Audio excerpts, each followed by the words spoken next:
स्तुत्थामा बलर्व्यासो हनुमानस्य विभीषणः कृपा परशुरामस्य सप्तैते चिरजीवनः माता रामो मत्पिता रामचन्द्रः स्वामी रामो मत्सखा रामचन्द्रः सर्वस्वं मे रामचन्द्रो दयालुर्नान्यं जाने नैव जाने न जाने दक्षिणे लक्ष्मणो यस्य वामे चाजनकात्मजा पुरतो मारुतिर्यस्य तं वन्दे रघुनन्दनम् श्रीसीतानाथ समारम्भां श्रीरामानन्दार्य मध्यमाम् अस्मदाचार्यपर्यन्तां वन्दे श्रीगुरुपरम्पराम्। राम राम सब कोई कहे पर दशरथ कहे न कोय, जो एक बार दशरथ कहे तो कोटि यज्ञ फल होए। नहीं विद्या नहीं बाहुबल नहीं खर्चन को दाम, मोह से पतित अपंग की तुम पति राखो राम। सियावल रामचंद्र की, भगवान बागेश्वर बालाजी की, सन्यासी बाबा की, दादा गुरुजी की, चमीटा वाले बाबा की, समाधि वाले बाबा की, सिद्ध संतों की, अपने अपने मताई बाप की। नमः पार्वती पते हर हर। भगवान बालाजी की अनुकंपा, हनुमान जी की बड़ी दया, सन्यासी बाबा की मंगलमयी छत्र छाया की कृपा प्रसाद से आप सब हमारे प्रियजन आत्मीय जन जो भी उपस्थित हैं, हम मंगलमय प्रार्थना अपने बालाजी के चरणों में आप सबके लिए कर रहे हैं। और मन में जो भी मनोरथ लेकर के, भाव लेकर, जिज्ञासा लेकर, प्रश्न लेकर उपस्थित हुए हैं, हम आप सबको खूब खूब अपने आराध्य के चरणों में प्रार्थना करते हुए खूब खूब आशीर्वाद दे रहे हैं। आज कथा बड़ी लेट तक चली, लगभग 8:30 बजे तक कथा चली। 9 बजे बड़ी मुश्किल से वापस आ पाए। फिर बुढ़ापे का शरीर है, अभी साधना भी चल रही है, तो एक ही टाइम भोजन मिलता है।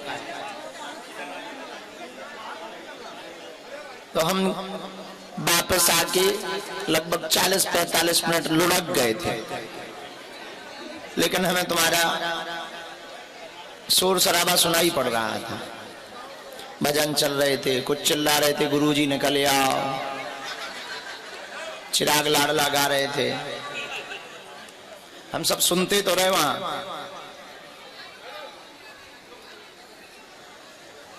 पड़े पड़े सो रहे, सोते सोते सुन रहे थे।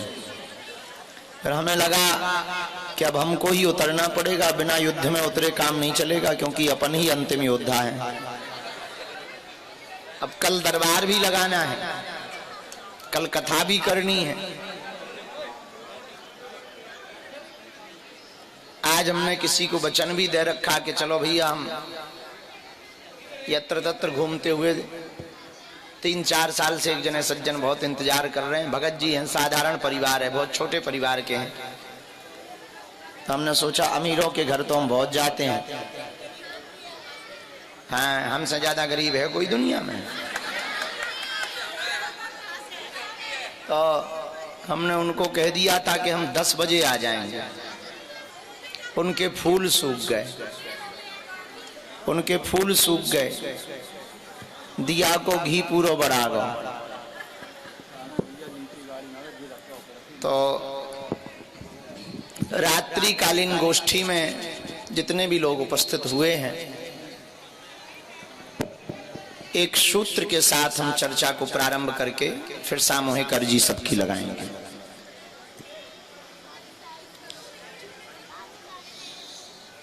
प्रगति को प्राप्त करना है तो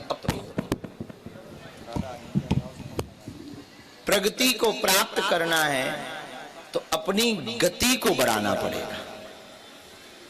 आपकी जितनी तीक्ष्ण, जितनी तेज गति होगी उतनी ही जल्दी प्रगति होगी। आप कई बार हम देखते हैं, आप नहीं देख पा सकते होंगे, पता नहीं आपको क्या खबर होगी इस बारे में। हमारे पास या बागेश्वर धाम पे बालाजी के पास लाखों लोग आते हैं। कुछ लोग 4-5 बार आके ही कृपा पा जाते हैं और कुछ लोग कई बार आकर के नहीं पा पाते। कई बार एक बार जाने में ही कृपा हो जाती है और कई बार जाओ तब भी नहीं होती। तो क्या भगवान भी जान पहचान के लोगों पर कृपा करते हैं क्या? है? बोलो, क्या भगवान भी देखते हैं कि ये अमीर है, ये गरीब है, तो अमीर पे कृपा कर दें, गरीब पे ना करें? क्या भगवान भी ये देखते हैं कि ये बड़े घराने के हैं, उच्च कुल के हैं, ये निम्न कुल के हैं, उच्च कुल वालों पे जल्दी कृपा कर दें, निम्न कुल वालों पे ना करें? क्या भगवान भी ऐसा देखते हैं? अच्छा, क्या भगवान भी देखते हैं सुंदर बद सुंदर? नहीं। फिर सुनो, यहां से लाल किला कितने किलोमीटर दूर है? 16 किलोमीटर। अच्छा, पैदल जाएं तो कितना समय लगेगा?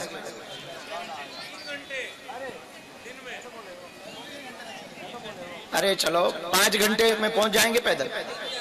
बोलो। अच्छा, साइकिल से जाएं 2 घंटे 3 में पहुंच जाएंगे। अच्छा, मोटरसाइकिल से जाएं 1 घंटा, कार से जाएं आधा घंटा और हवाई जहाज से जाएं 5। अच्छा, ऐसा तो नहीं है कि हवाई जहाज वालों के लिए लाल किला नजदीक खिसक के आ जाता है? बोलो बोलो, नहीं, वो तो वही है, पर जो जिस गति से जाता है उसी गति से उतनी ही जल्दी पहुंच जाता है। ऐसे ही परमात्मा की कृपा है, वो तो 70 बरसती है। अपनी श्रद्धा जिस गति से उनके चरणों में लगाओगे उतना ही जल्दी तुम पर बालाजी की कृपा हो जाएगी। इसलिए प्रगति को पाने के लिए अपनी गति की चाल को समझना इतना ही आवश्यक है जितना गाड़ी चलाने के लिए फ्यूल चेक करना पड़ता है। हवा और फ्यूल दोनों को चेक करना पड़ता है, ठीक है तो नहीं। अगर हवा कम हो, फ्यूल फुल हो तो एवरेज गड़बड़ा जाएगा। फ्यूल फुल हो और टायर की हवा फुल हो पर फ्यूल खाली हो तो नहीं चल पाओगे। इसलिए दोनों का होना आवश्यक है। इसलिए मेरे पागलों, आज की रात में तुम्हें सिद्धांत को समझने जैसा है और ये अपने मन को भी समझाने जैसा है कि भगवान कृपा करने ही बैठा है। बस ये तुम्हारे मन की बात है कि तुम्हारा मन कितना तीक्ष्ण है और तुम अपने मन से कितनी गति के साथ उस परमात्मा की तरफ आकर्षित हो रहे हो। तुम अगर द्वंद्व में हो रहे हो, भगवान है भी नहीं भी, भगवान कृपा। अच्छा, सबसे बड़ी दिक्कत है तुम्हारे मन की, और वो मन की दिक्कत ये है कि तुम्हें खुद ही भरोसा नहीं है कि कृपा करेंगे कि नहीं। तुम खुद टेंशन में हो, तुम भी दुविधा में हो, हम पे कृपा भगवान करेंगे कि नहीं करेंगे, हमारी सुनेंगे कि नहीं सुनेंगे, हमारी अर्जी पूरी होगी कि नहीं होगी, हमारी अर्जी लगेगी कि नहीं लगेगी। ये बातें छोड़ो बाप, तुम दुविधा में हो इसीलिए तुम परेशान हो। एक बात हमारे गुरु ने हमें सिखाई है, वो हम तुम्हें कहने जैसी कह भी देते हैं, कहने जैसी वो बात है, वो समझने जैसी बात है। हमारे गुरु ने कहा है सरेंडर हो जाओ। बस एक बात। हम बस पर बैठते हैं तो कभी नहीं पूछते कि ड्राइवर का मकान कहाँ है, ड्राइवर के परिवार में कौन कौन है, कौन सी जाति का है, पढ़ा है, लिखा है, अंग्रेज है। हमने टिकट कटवाई और बैठ गए। मंजिल पर पहुंचाना ड्राइवर का काम है। वैसे ही तुम भी सदगुरु के चरण पकड़ के बैठ जाओ, बाकी का काम सदगुरु का है। पर खबरदार, बस उसी पे बैठना जो जहां तुम्हें जाना हो वहीं जाती है। ये खबरदार, तुम गलत नंबर वाली बस पे मत बैठ जाओ कि तुम बैठ जाओ, तुम्हें जाना है लाल किला हो, तुम बैठ जाओ चांदनी चौक की बस पर।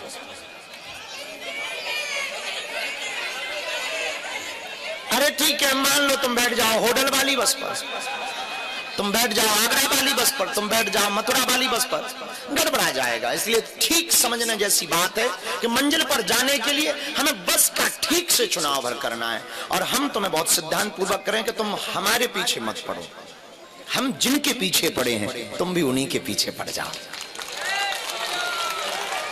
आदमी सदा धोखा देता है। याद रखना मेरे पागलों, आदमी बड़ों से लायक हो ही नहीं सकता है। आदमी का मन है, और ये मन बड़ा बहुत खतरनाक आदमी है। अभी तुम श्रद्धा पूर्वक बैठे हो, हमारे ही सामने कोई दूसरा गुरु पंडाल लगा ले, वो बैनर टांग दे, 24 घंटे में चमत्कार देखो, तुम तुरंत वहां से खिसक जाओगे। हमें भरोसा है पूर्ण रूप से। हाँ, 2-4 अगर पागल रह सकते हैं जिससे थोड़ा हमारा ज्यादा करीब का रिश्ता होगा, बाकी तुम खिसक लोगे। भाड़ में गए गुरु जी, महीना 2 महीना तुम यूट्यूब देखोगे, खिसक लोगे। ये मन बहुत विचित्र है, इस मन को समझाना बहुत कठिन है। लेकिन हमारे गुरु ने एक बात हमें सिखाई है, जिस दम पर हम अभी तक जीवन में हनुमान जी की कृपा को पा पाए हैं, और वो बड़ी सरल और बड़ी सर्वोत्तम बात है। सरेंडर हो जाओ, अपने आप को सदा सदा के लिए हनुमान जी का बना दो। कबहू तो दीन दयाल के भनक पड़ेगी कान। हम इतना दावे के साथ कहते हैं भगवान को कृपा, आपके पर भगवान की कृपा होगी नहीं, भगवान को कृपा करनी पड़ेगी। दोनों में अंतर, होने में और करने में। करनी ही पड़ेगी। जब सपोर्ट हनुमान जी जैसा कोई लगा दे तो कृपा होती है। अब भाई किसी विषय के लिए कोई प्रधानमंत्री कह दे तो फिर अधिकारियों को काम करना ही पड़ेगा ना। हाँ जी, ना जी। तो हनुमान जी भक्ति के प्रधानमंत्री हैं, भक्ति के प्रधानमंत्री हनुमान जी, और भगवान श्री राम जी हैं। अगर हनुमान जी सपोर्ट लगा दें तो काम सफल होकर के ही रहेगा। तो आज की रात की बात में आपको शायद हमारी बात समझ में आई होगी, जो समझने जैसी है कि हमें प्रगति को प्राप्त करना है तो अपनी गति को चेक करना अनिवार्य है कि आप किस गति से चल रहे हैं। और आप बहुत बार आकर के भी कुछ नहीं पा पाए तो इसमें हमारी कोई गलती नहीं है, हमारी कोई भूल नहीं है, हम अपनी मेहनत में कोई कमी नहीं रख रहे हैं। निश्चित रूप से तुम्हारी गति की चाल में कुछ ना कुछ गड़बड़ी हुई है। जरा चेक करो अपनी गति को, ठीक से चेक करो और बार बार चेक करो, और इतना चेक करो कि तुम्हें वो फॉल्ट नजर आ जाए कि तुम कहां पर रुक गए, कहां पर रोड़ा बन गया है और कहां पर अवरोध बन गया है। वो तुम्हें समझ में ना भी आए तो ठीक है, काम करना कि फिर कुछ सोचो ही मत, सदा सदा के लिए तुम हनुमान जी के हो जाओ। फिर हमें बुलाना नहीं पड़ेगा, वो अपने आप कहेगा। हम खुद कहेंगे भैया तू आ जा यार, प्राण मत खा, और अर्जी स्वीकार हो जाएगी या बालाजी की कृपा हो जाएगी। दो में से कुछ एक होगा ही। कल 3 बजे दरबार है वही कथा स्थल पर, फिर शाम को कथा भी है। कल रात से 3 दिन तक हम यहाँ बैठ करके प्रश्नोत्तरी करेंगे, और ये प्रश्नोत्तरी होगी यहाँ के कॉलोनी वालों के लिए, जिनके यहाँ रुके हैं, कम से कम उन्हें भी थोड़ा सुख सुविधा मिले बाबा के आने का। तो इस कॉलोनी के जो निवासी हैं उन सबके लिए, आपके भी है। तो कल से हम लोग यहाँ प्रश्नोत्तरी करेंगे। प्रश्नोत्तरी में आध्यात्मिक प्रश्न होंगे। तुम पेट का दर्द लेके आ जाओ, लोगाई का दर्द लेके आ जाओ। तो अब हाँ, प्रश्न भी ऐसे ही पूछना जो हमारे रास्ते के हों, किसी और के रास्ते से हमें क्या लेना देना, और ऐसे पूछना जिनका उत्तर हम दे सकें। क्योंकि जो हमें पता होगा हम वही बोलेंगे, नहीं पता होगा हम पढ़ के बोलेंगे। ऐसी कोई गारंटी थोड़ी। अब तुम पूछो कि सूप ने कहा कि नाक कहाँ गिरी थी, तो कोई प्रश्न जैसा है इसमें, ना तो तुम्हारा कुछ भला होने वाला, ना हमारे उत्तर देने से। अब एक आदमी हमारे पास आया, बोले बताओ गणेश जी का सिर कहाँ गिरा था? हमका तेरे मकान के सामने। अब बता, बोल अब क्या करेगा? बोले नहीं नहीं नहीं, हमने पूछा था। हमने भी बताया ही तो है। भाई सिर गिरने से कोई तुम्हें लेना देना कुछ सीख मिल रही हो तो भाई सिर गिरने वाली बात की जाए। अब एक आदमी और आया, बोले बताओ आज तक हमने बड़े बड़े विद्वान देखे, हमारे प्रश्न का वो कोई उत्तर नहीं दे पाया, ऐसे चुटकी बजा। मन तो हुआ कोने में ले जाके पहले पूजा करें इसकी। हम कहा भाई विद्वान नहीं दे पाए होंगे, हम कहा ट्राई कर लो एक बार हमसे। बोले नहीं नहीं, जब विद्वान नहीं दे पाए तो बड़े बड़े बड़े बड़े 50 नाम उसने कहे, फलाने से पूछा देखा। अरे हम ये बातें छोड़ो भाई, क्वेश्चन पूछ, अंग्रेजी मत बोल, सीधा बोल, क्या है ऐसा प्रश्न? बोले बताओ सुदामा जी के माता पिता का नाम क्या था? हमने कहा चंगी लालो मुन्नी बाई। ले बता। बोला ऐसा किस शास्त्र में लिखा? हम कि ये बता किस शास्त्र में नहीं लिखा, पहले तू पढ़। हम तो अपने काम में लगे, तो अपने काम में। भाई सीखने जैसी कोई बात हो, ये तो वो वाली बात होती है अपने ईगो को पुष्ट करने वाली कि हमें इतना नॉलेज है। और इस दुनिया में कहीं किसी को ठीक ठाक नॉलेज है थोड़ी। तुम्हें जितना है तुम्हारे पड़ोसी को तुमसे ज्यादा है, उसके पड़ोसी को और ज्यादा है। और ये दुनिया कितने विद्वानों को भूल नहीं गई। ये महत्वपूर्ण नहीं है कि आपको ज्ञान कितना है, ये महत्वपूर्ण नहीं है कि आपको कंठस्थ कितना है, महत्वपूर्ण ये है कि काम का कितना याद है।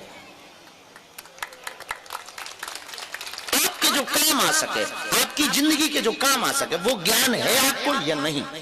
ये हम भली पूर्वक जानते हैं कि हमें बहुत पता नहीं है, पर इतना पता है कि हम अपना काम चला सकते हैं। बहुत पता नहीं, पर इतना पता है अपना काम चलाया जा सकता है, किसी भी परिस्थिति में मुस्कुराया जा सकता है। और हम तो बहुत विचित्र आदमी हैं। एक हमारा जहां धाम बना है वो शमशान के नजदीक बना है, तो पूरे गांव के लोग वहां जलते थे, तो हमारे गांव के लोग हमसे वैसे भी जलते थे, वो गांव के हमारे पास जलते थे। तो हम तो मरघट के ही पास में झोपड़ी बना के रहते थे, बचपन से ही थोड़ा उल्टे आदमी है, जलेबी जैसे सीधे आदमी है हम। जितनी जलेबी सीधी है उतना ही सीधापन हमारे अंदर है। गांव के लोग आए, बोले आप यहीं रहते हो, कभी घर आया करो। हम कहा एक दिन तुमको ही यहीं आना है, यहीं राम राम कर लेंगे, क्या करेंगे। उस दिन के बाद बहुत नाराज हो गए गांव वाले लोग, बोले ये आदमी तो बहुत पागल हो गया। तो किसी ने कहा कि आप यहां रह के क्या करते हो? उनका कुछ खास नहीं करते हैं, जिंदा इंसानों से तो बेहतर मरे हुए लोग हैं, कम से कम दगा तो नहीं देते। मरे हुए लोग हैं, बोलते नहीं है तो क्या हुआ, जिंदा तो बोलते हैं तो घाव कर जाते हैं। इसलिए हमारे गुरु ने कहा है, शब्द संभाले बोलिए, शब्द के हाथ ना पांव, एक शब्द औषधि करे, एक शब्द करे घाव। शब्द को बहुत तौल करके बोलना चाहिए। वाणी तुम्हारी है, चाहो तो इसे बाण बनाओ और चाहो तो बीणा बनाओ। बाण बनाओगे तो चुभोगे और बीणा बनाओगे तो संगीत निकलेगा। शब्द तुम्हारे जैसे। तो ये महत्वपूर्ण नहीं है कि आपको याद कितना है, आप कितने ज्ञानी हैं, आप कितने बाबाओं से जुड़े हैं, ये महत्वपूर्ण नहीं है। महत्वपूर्ण ये है कि तुम इतना कितना जानते जिससे जीवन को जिया जा सके।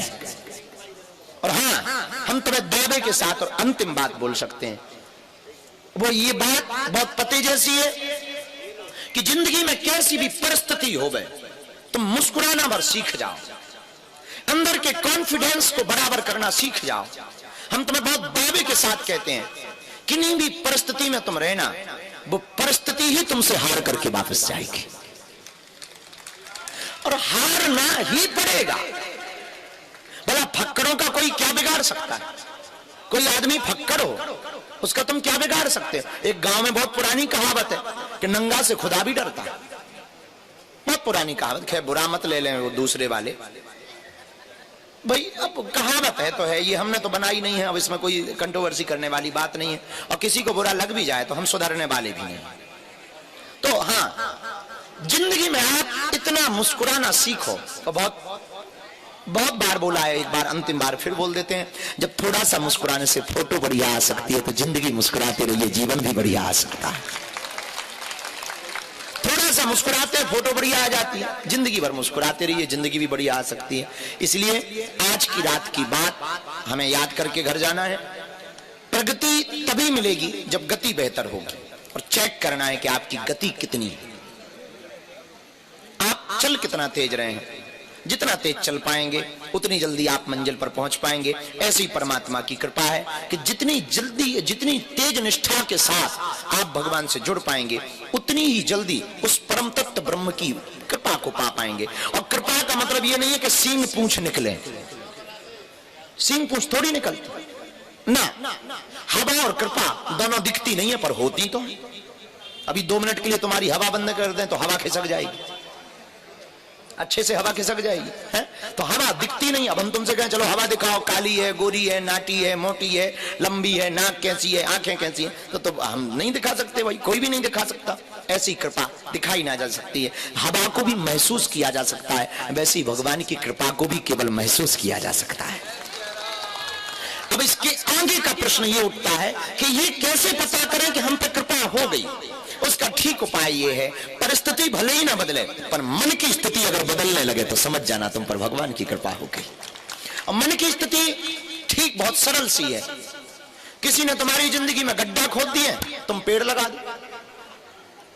तुम्हारा दूध फट गया है, रो मत, पनीर बना लो। तुम्हारे भाई ने तुम्हारे भाग्य में, तुम्हारे हिस्सा में नींबू दे दिया, तुम शरबत ठोक दो। जिंदगी है। अब तुम नींबू लेके कहां रोते फिरोगे कि हमारे भाई ने बुरा किया, नींबू धर दिया।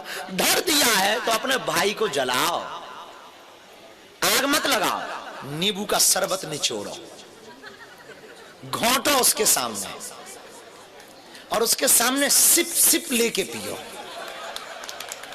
इकट्ठा भी मत पीना, खबरदार।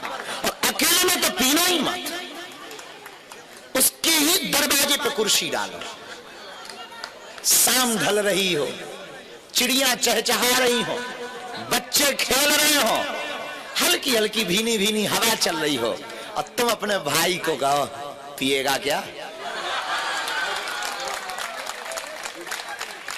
सिप सिप करके पियो, फिर देखो तो उसके अंदर की बू बिना जले जलेगा।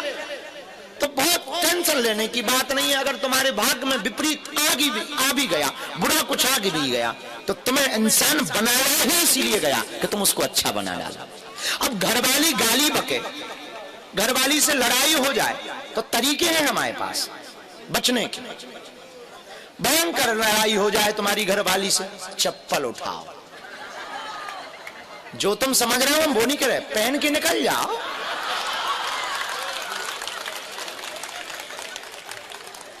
अब घरवाली से तो देवता नहीं जीते हैं, और तुम क्या खाक जीतोगे? हाँ, तो ये सोचना भी नहीं कि तुम चप्पल उठाने, तुम्हें फाइट की बात कर रहे हैं। यत्र नार्यस्तु पूज्यन्ते रमन्ते तत्र देवता, जहां नारियों की पूजा होती है वहीं देवताओं का वास होता है। इसीलिए हाँ, जिंदगी है। अब चूंकि हम ये ज्ञान इसलिए भी दे रहे हैं कि आज हमारे बड़ी प्रिय रिंकू सिंह आए, और ये बड़ा धमाल मचाते हैं क्रिकेट में, और इनकी कुछ दिनों बाद शादी होने वाली है। तो शादी में ये टॉपिक बड़े काम आते हैं, क्योंकि घरवाली से जीतना बड़ा मुश्किल हो। जिनकी नई नई शादी हो रही हो वो तो हमसे ज्ञान ही लेके जाओ। हाँ, एक हमारा चेला है चंगीलाल, आजकल यहीं पश्चिम बिहार में रह रहा है। उसकी शादी हुई, पूरी जिंदगी घरवाली को कंट्रोल किए रहा, और पूरी जिंदगी घरवाली कुछ नहीं बोली उसकी। पूछो कैसे? विवाहित पुरुष सुनो, जैसे वो पत्नी को लेके आया, पुराना जमाना, घोड़ी पर आया, और घोड़ी का टांगा बना था, टांगे को खुद चला रहा था, घरवाली बैठी थी। जैसे ही आगे बढ़ा तो घोड़ी रुक गई, तो चिल्ला के बोला तो घोड़ी फिर चली आ गई, घोड़ी फिर रुक गई, चूंकि घोड़ी भी दिल्ली की थी। नहीं होगी पश्चिम बिहार की, ये तो नहीं खबर कि वो यहाँ की थी, पर ये खबर है कि उसने जो चने खाए थे वो यहीं के थे। घोड़ी फिर रुकी तो वो फिर चिल्लाया, दो। घोड़ी फिर आगे बढ़ी, पर घोड़ी भी दिल्ली की थी, वो फिर रुक गई। इस बार इसने 3 नहीं कहा, सीधी गोली उठाई और मार दी, बंदूक उठाई और मार दी। तो पत्नी बोली ये क्या है? इसने कहा 1। आज तक उसकी घरवाली चुप है, दम नहीं पड़ी है कि कब 2 हो जाए और तीसरा की गलती भी ना हो, फिर भी ये बंदूक उठा दे। इस बात को कहने जैसा, ठीक तुमने हंसी में लिया है, पर बड़ी तार्किक बात है। एक गरम हो तो दूसरे को नरम हो जाना चाहिए, एक गुस्सैल हो तो दूसरे को चुप हो जाना चाहिए, एक बहुत बोलता हो तो दूसरे को चुप हो जाना चाहिए। फिर तुम्हारा घर घर नहीं, घर तुम्हारा मंदिर हो जाएगा। तो आज की रात की बात का सूत्र शायद तुम्हें समझ आ गया। भगवान का मिलना सरल है। प्रगति को पाने के लिए हमें अपनी गति को, अभी तुम बेहोश हो इसीलिए परेशान हो। क्या हो? तुम कहोगे कि हम तो देख पा रहे हैं, तुम देख रहे हो, बैठे रहो, मन तुम्हारा चांदनी चौक पे घूम रहा, कभी पड़ोसी की टेंशन, कभी इलू इलू की टेंशन, वो क्या सोच रहा होगा, वो क्या सोच रही होगी, वो क्या कह रहा होगा, वैसे कपड़े हमारे कहाँ गए हैं, अब उसको कर्जा देना। तुम बैठे यहाँ हो पर बैठे यहाँ जैसे नहीं हो।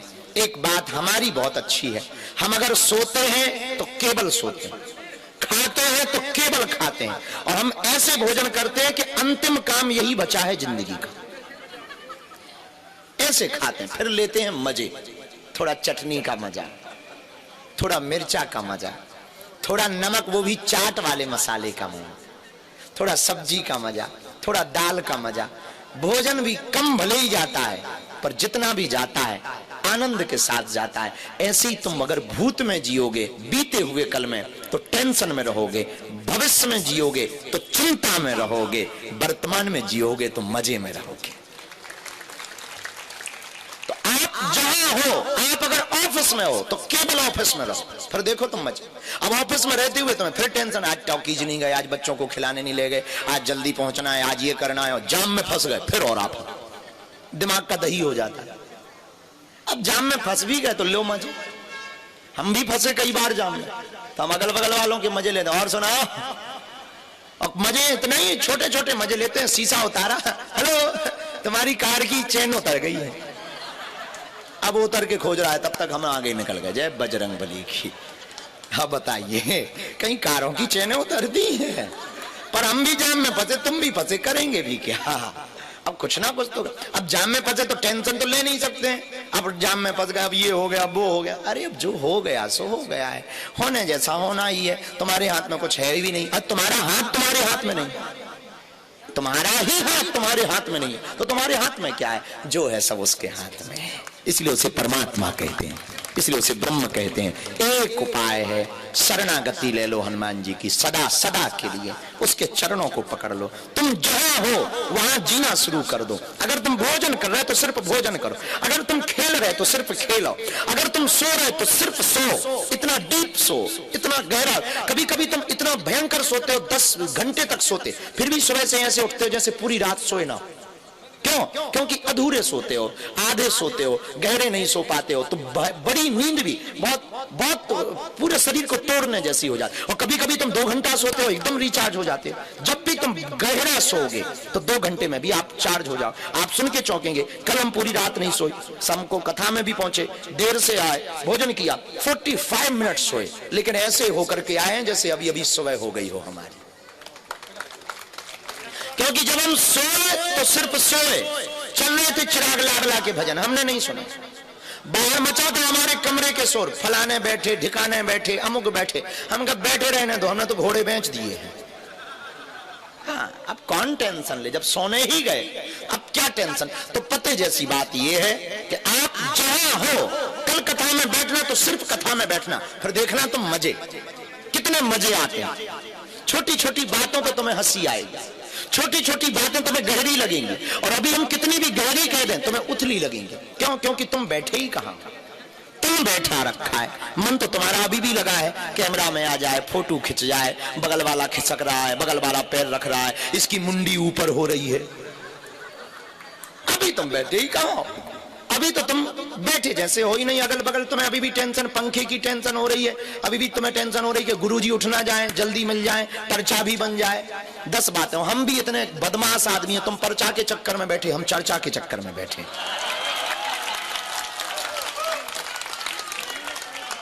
इसलिए दिल्ली के पागलों, बात बहुत पते की है, जहां हो वहीं रहना सीख जाओ, वर्तमान में जीना सीख जाओ। जिंदगी तो मजे के लिए ही मिली, हंसना तो इंसानों के ही भाग में। कभी तुमने गधे हंसते देखे?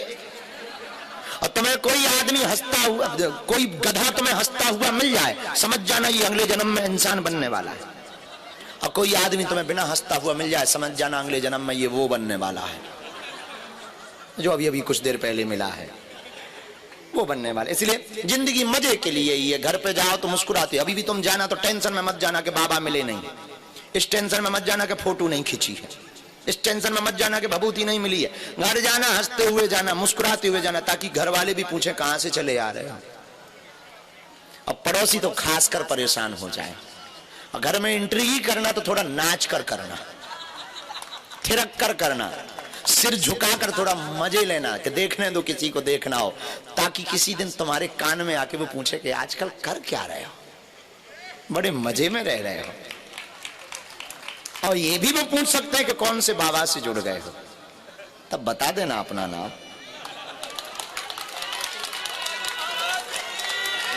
बताने जैसा है। इसलिए मुस्कुराओ, मुस्कुराते हुए घर जाओ। हम कल प्रश्नोत्तरी की चर्चा शुरू करेंगे, कल दरबार भी लगाएंगे। दोनों हाथों की मुट्ठी बांध लो, सामूहिक अर्जी लगा। आज का सूत्र याद हो गया? प्रगति को पाने के लिए क्या ध्यान देना है? बोलो बोलो बोलो बोलो बोलो। गति को ध्यान देना है और सरेंडर होना है। तो दोनों हाथों की मुट्ठी बांध लो, हम तुम्हारी अर्जी लगा दें। कहो, हे बागेश्वर धाम प्रभु, हे बालाजी महाराज, हे सन्यासी बाबा, हे कलयुग के राजा, आपकी जय हो। हमारी अर्जी सुनो, हम पर कृपा करो। आपकी जय हो, आपकी जय हो, आपकी जय हो। मनी मन बालाजी को प्रणाम करो, सन्यासी बाबा को प्रणाम करो, दादा गुरुजी को प्रणाम करो। हमारे साथ बोलो, ओ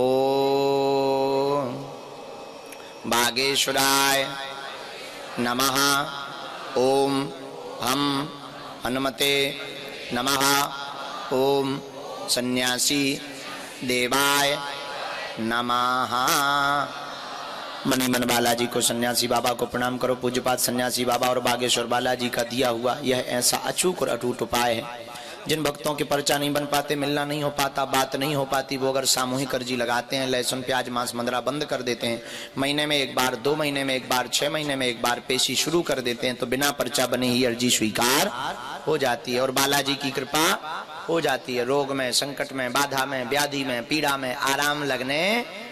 अब जो भी अर्जी लेके आए हो, मनी मन 3 बार बोलो ओम ओम।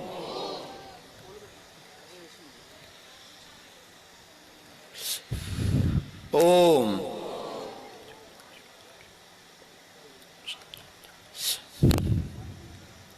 कहो, हे बालाजी, हे सन्यासी बाबा, हे कलयुग के राजा, हमारी यह अर्जी स्वीकार करो, हम पर अपनी कृपा करो।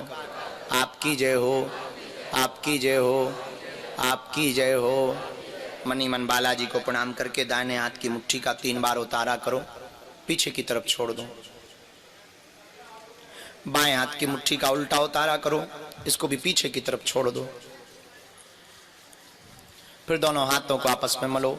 ओम बागेश्वराय नमः, ओम बागेश्वराय नमः, ओम बागेश्वराय नमः। नेत्रों में लगाओ। शरीर में जहां पीड़ा हो अगर, या रोगी को लेके आए हो तो स्पर्श कराओ। सन्यासी बाबा का दिया हुआ उपाय है। जो भी साधक सामूहिक अर्जी के उपाय को करता है, महीने में एक बार, 2 महीने में एक बार पेशी शुरू कर देता है, उसका बिना पर्चा बने ही उसकी अर्जी स्वीकार हो जाती है। बालाजी की कृपा हो जाती है। रोग में, संकट में, बाधा में, व्याधि में, पीड़ा में आराम लगने लगता है। कल दिव्य दरबार लगना है। कल दरबार 3 बजे से लगना है। सबको सायंकाल वहीं पहुंचना है। रात्रि में हम प्रश्नोत्तरी के लिए यहाँ बैठेंगे। एक तो मंदबुद्धि वाला ये जो बालक लेकर आए हैं, इन्हें भभूति दो, उनको भभूति पहुंचाओ। एक छोटा बच्चा यहाँ पे वो लेकर के आया, उनको भेज दीजिए। एक वहाँ पीछे में कैंसर वाले भी आए हैं, उनको भी दवाई देनी। वो पीछे में कैंसर वाले हैं, उनको भी औषधि देनी है, दवा दें, भभूति देनी है। बालाजी महाराज के कृपा पात्र बागेश्वर धाम पीठाधीश्वर परम पूज्य धीरेन्द्र कृष्ण शास्त्री जी महाराज का पावन संकल्प। मध्य प्रदेश में छतरपुर के ग्राम गढ़ा में बनेगा विश्व स्तरीय कैंसर अस्पताल एवं रिसर्च सेंटर, जिसकी आधारशिला देश के यशस्वी प्रधानमंत्री नरेंद्र मोदी जी के कर कमलों से रखी जा चुकी है। 200 करोड़ रुपए की लागत वाले 100 बेड के इस अस्पताल में गरीबों का होगा मुफ्त इलाज। ये बहुत बड़ा अवसर है, बहुत बड़ा काम है। संकल्प बड़ा हो, संतों के आशीर्वाद हो, प्रभु की कृपा हो, तो समय सीमा में सब पूर्ण होता है। हमारे प्रियजनों, बागेश्वर धाम पूरे भारत के लोगों, अभी तक अस्पतालों में मंदिर थे, अब मंदिर में अस्पताल होगा। कैंसर हॉस्पिटल निर्माण हेतु सहयोग देकर पुण्य के भागी बने। अकाउंट नेम श्री बागेश्वर जन सेवा समिति, bank name HDFC bank, account number 999108108108, IFSC code HDFC 0000088।